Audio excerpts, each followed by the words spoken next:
Hello children, good morning to you all. This is Arpita Pandey. As a teacher of Sunbeam Convent School, Buxa, my dear students, today I am present here with my second video of the chapter food. So let's start food habits of animal. As we know that animals cannot prepare their food, they depend directly or indirectly on plants for obtaining their food. It's amazing to know that different animals eat different things, they have different food habits. What different food habits? Yes, students, as we know that plants are only producer. It means who are called producer?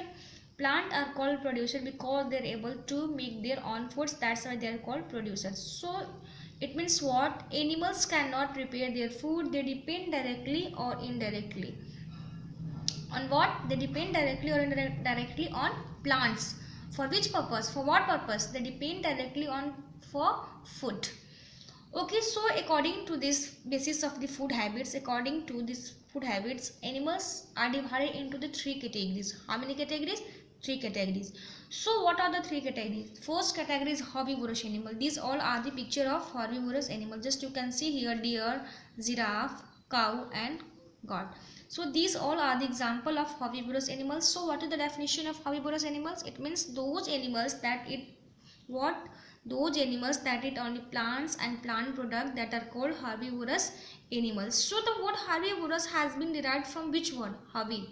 What? And which means plant and bo means eater. It means those animals which eat plants. It means in other word you can also say that plant eating animals are called herbivorous. It means these animals don't like to eat what flesh or meat of other animals. They only likes to eat plant and plant product. That's why they are called herbivorous. So which type of teeth this herbivorous animal have? The herbivorous animals have sharp cutting teeth. Which type of teeth?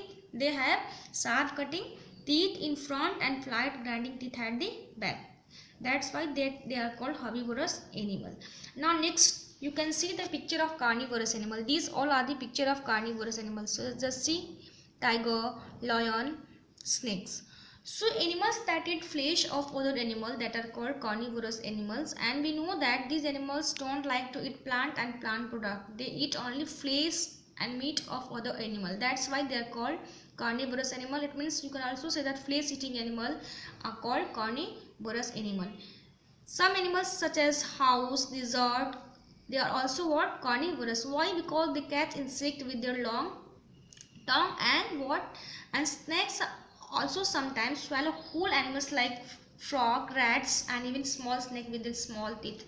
So these are the example of carnivorous animals. It means it's clear that those animals, what animals that eat flesh and what? Flesh and meat.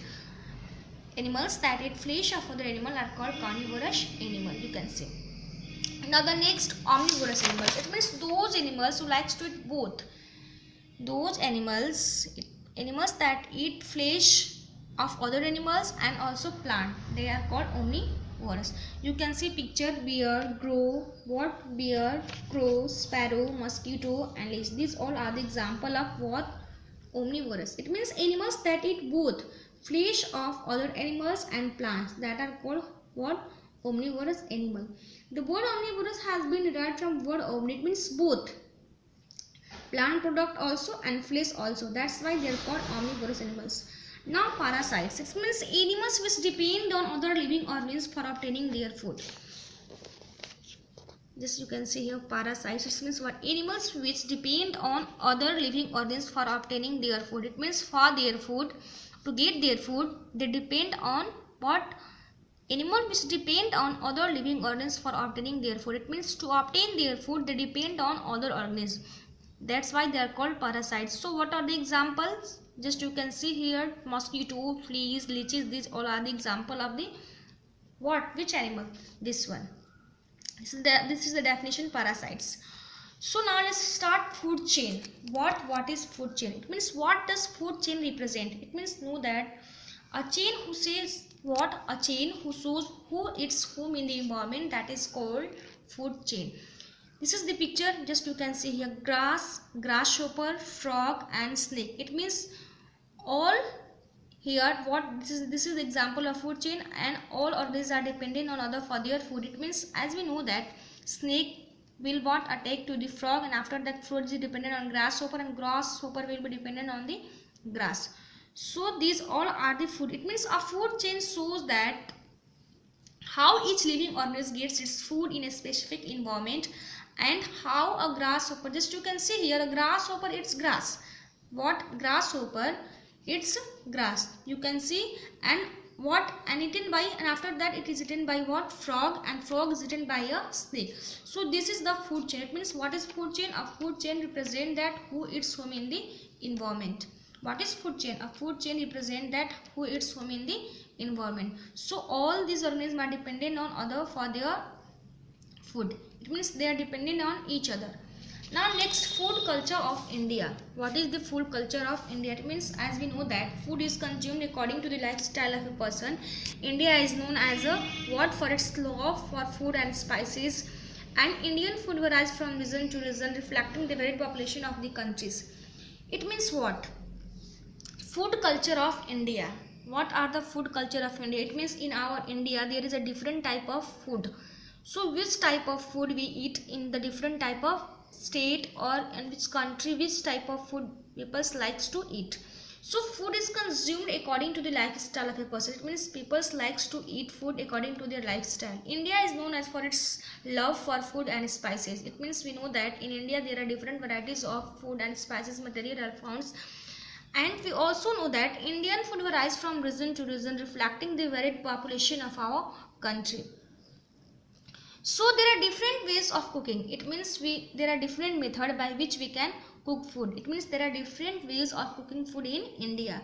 Some way of cooking are just, you can see in the picture, baking, roasting and fry.